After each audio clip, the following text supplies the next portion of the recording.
ang puso ng istorya at utak ng mga balita. Magandang gabi, ako po si Lucy Cruz Valdez. Kasama ang mga veteranong mamamahayag ng ABS-CBN News and Current Affairs, kami po ay on special assignment.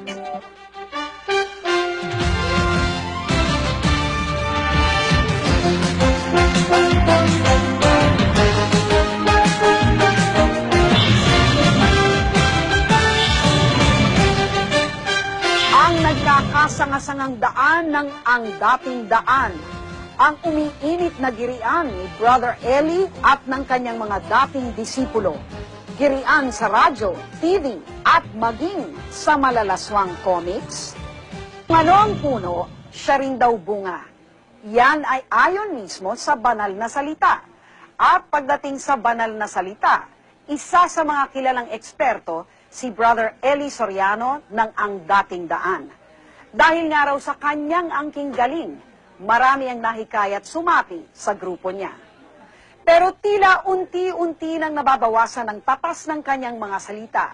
Nag-iba na nga ba ang puno, kaya iba na rin ang bunga?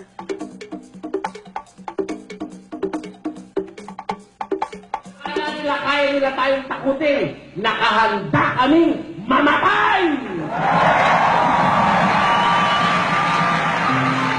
Ingkong sa mga kapanalig, Diyos-Diyosa naman sa mga kaaway. Siya si Brother Eli Soriano, kontrobersyal na spiritual leader ng sektang Ang Dating Daan. Malakas ang karisma, di mapapasubalian ang hatak sa tao. Dalawa raw ang dahilan ng mga tagatangkilig ng kanyang mga pangangaral. Ang una ay naniniwala sa kanyang mga sinasabi, ang iba naman naglilibang lang ng sarili. Hoy, tanga, mga gago. Ang gagago niyo. Mataas ang interes ng publiko sa relihiyon at buhay ni Soriano. Ang itinuturing na propeta ng kanyang mga tagasunod. Ang kanyang bawat sabihin at gawin ay palaging news material. Alam mo, kung ako lang wala sa ere, tingnan mo. Dahil hindi magagawa ng sino man. Para kang nakakita ng pagdating ng paghahari ng Diyos sa tao. Pero bago pa man daw hirangin ng kalangitan si Brother Eli Soriano dito sa lupa, ang kanyang pagkatao ay muli na naman sinusubukan. Kung nang hostage kami, gago ka. Larang, gago ka. Dito umikot ang mundo ng mga kaanib ng Ang Dating Daan. Ang lahat ng kasapi ay naniniwalang maililigtas ang kaluluwa. Ngunit silipin natin si Brother Eli. Ito pong mga comics na ito ay tungkol kay Brother Eli. Hindi po namin pwedeng ipakita sa inyo kung anong nilalaman ng mga comics na ito dahil medyo mahalay po at talaga namang below the belt ang tirada. Ganun pa man, sinika po namin malaman kung totoo ba ang mga kwento dito. Ilang linggo nang napasa kamay ng special assignment ang mga kopya ng mga comics na ito. Pero ipinagpaliban namin ang paggawa ng istorya dahil sa walang umaako sa pagpapalathala ng mga ito hanggang sa matunto namin ang grupong ito. Sino po yung gumawa ng comics, sir? Kami yun at pati yung aming mga kasama. Pagkunan sa comics ay galing mismo sa mga dating kaanib na mayayaman na hininga namin ng tulong na natiwalag na sa kanila. Aabot daw sa 400,000 ang nalikom nilang pondo para maisagawa ang comics. Ang mga nagsipag-ambag mula sa mga simpleng manggagawa hanggang sa mga mayayamang miyembro ng Ang Dating Daan. Lahat ay mga dismayado na sa turo at pamamalakad ni Eli. Pagkatapos nito ay ang balak namin ay manahimik na muna. Pero siguro hindi ang ibig sabihin manahimik, hindi na kami magmimisyon sa iba naming mga kasamahan. Pero higit sa kanilang tiyaga o motibo sa pagpapalabas ng mga comics na ito, ang mas malaking tanong ay kung totoo ba ang kanilang mga bintang. Ang paghahanap ng mga taong magpapatotoo ng mga alegasyong ito ay tila di ganon kahirap hanapin. Ang mag-asawang ito ay ilang buwan pa lang na dumadalo sa mga pagtitipon ng Ang Dating Daan. nabasa na nila ang comics at pinag-iisipan na nilang dalawa kung aalis na sa samahan. Ano ngayon ang passion ninyo? Have you made up your mind?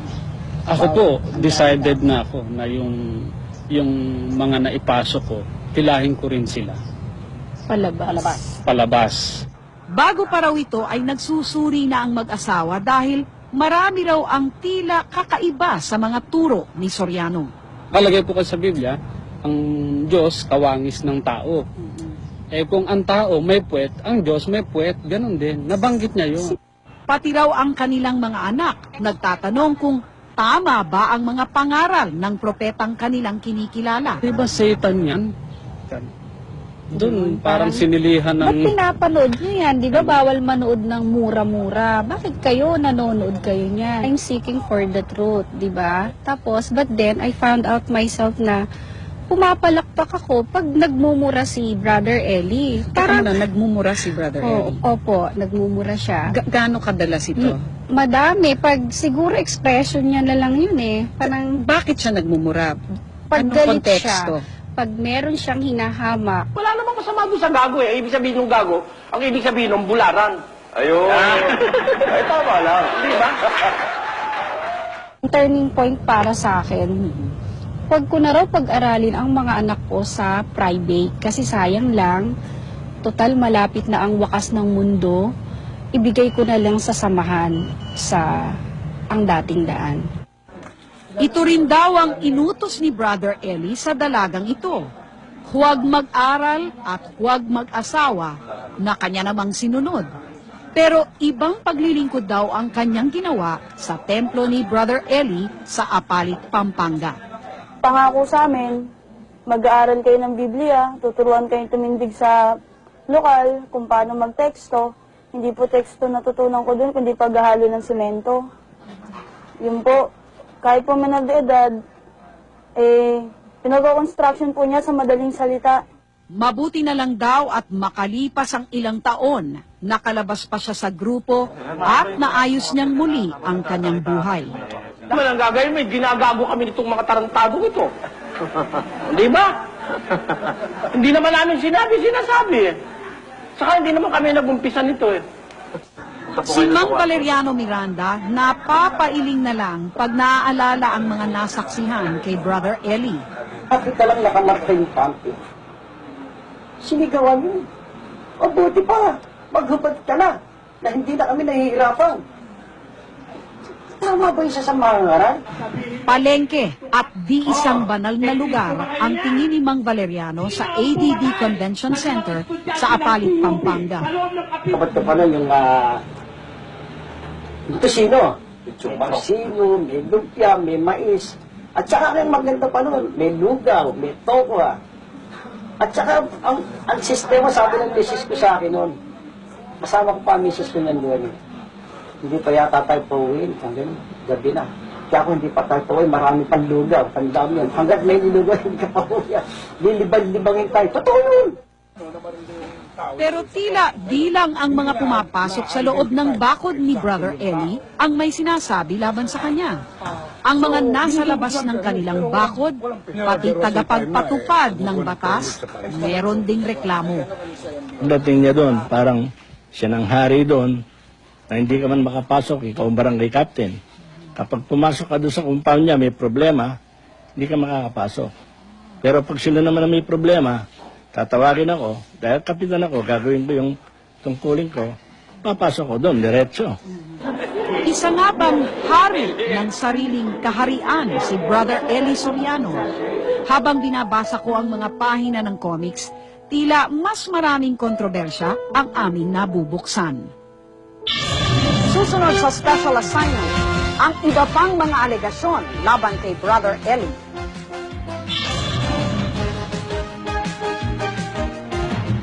Sa kabila ng mga pagbatikos, naririyan pa rin si Brother Eli. Nakapanayam namin ang mga tumiwalag sa kanyang grupo. Bakit nga ba nagkasanga-sanga ang daan ng mga taga ang dating daan?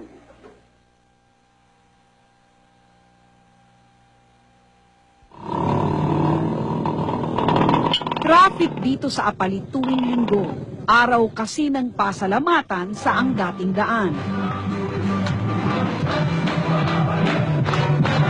Ang ibig lang sabihin, marami rin talaga ang nananalig sa kanyang mga turo.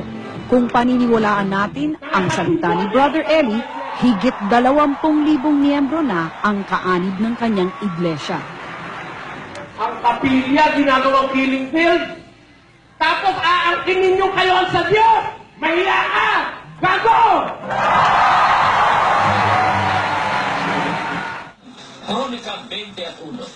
Ayon kay Bert Miranda, ang itinuturong leader ngayon ng breakaway group ng ADD, mahal si Ingkong ng kongregasyon.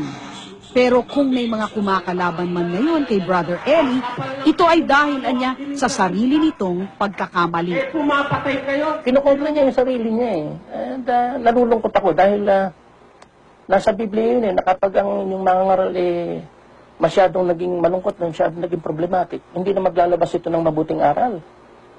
Kaya nga kami nun, ingat na ingat kami sa magkaroon siya ng problema eh.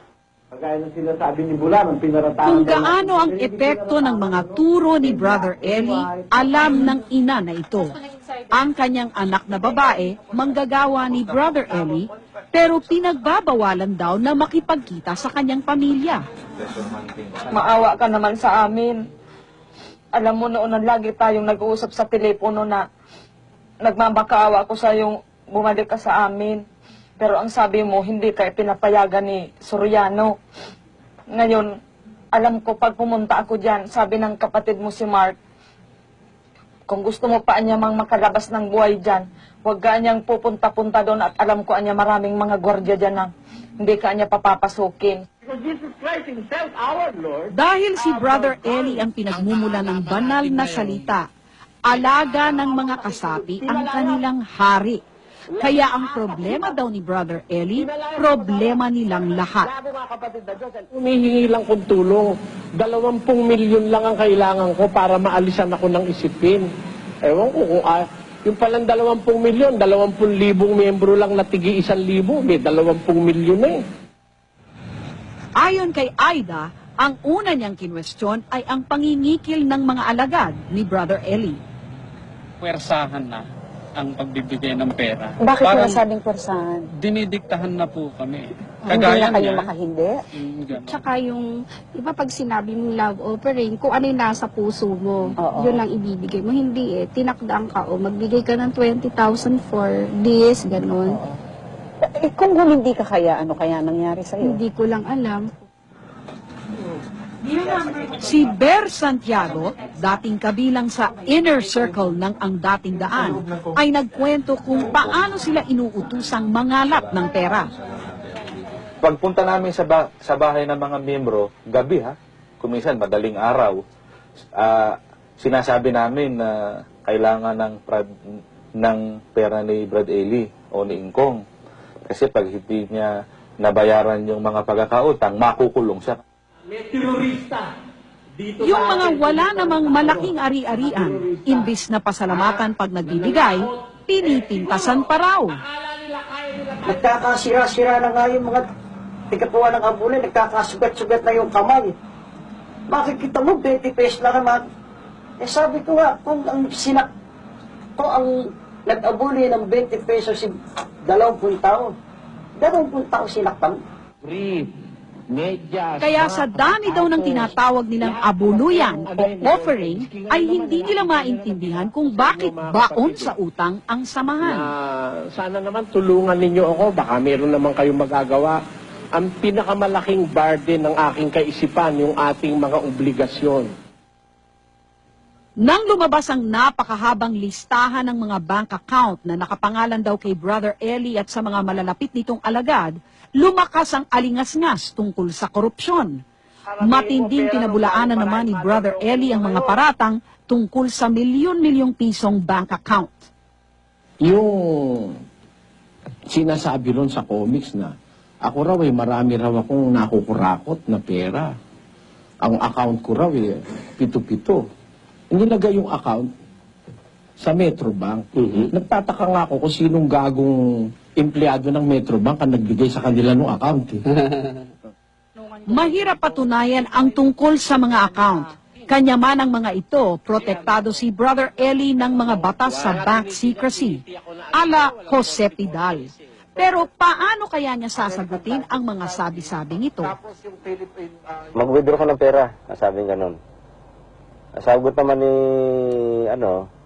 ni Ulysses, abay, paano ako makapag-withdraw? Hindi pa napipirmahan yung withdrawal slip. Alam mo namang joint account tayo. Kako, paano nangyari? Mag-joint account yung parehong lalaki. At bakit mag-joint account? At bakit ganun kalaki? Nung panahon na yon, from Sukat Branch Paranaque ng PBCom o yung Philippine Bank of Communications, nag-withdraw ko ng pera doon. Pagkatapos, itinatransfer deposit ko naman sa Roosevelt Branch ng Bangko Pilipino.